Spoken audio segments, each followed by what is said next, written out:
This is a hair dyeing shampoo.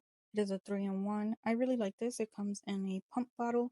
It's super easy to use and super fast. So much better than regular hair dye that you have to mix yourself, and then the hair dye doesn't spread as evenly as this shampoo does. So here I'm showing you the grades that I have, and I'm doing it outside so that you can see how many I have. They're typically, most of them are in the front. And this is the process. Basically, I put gloves on because it does stain. So just keep that in mind, but it does come off, so don't worry about staining your bathroom or anything. All you do is just put it on your hand and then you rub it in your hair as if you're shampooing your hair, but do it on dry hair. This is after a few minutes.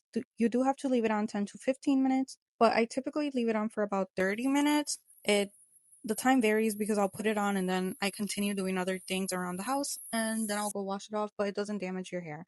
And at the end is the results. You can see that all the grays are covered.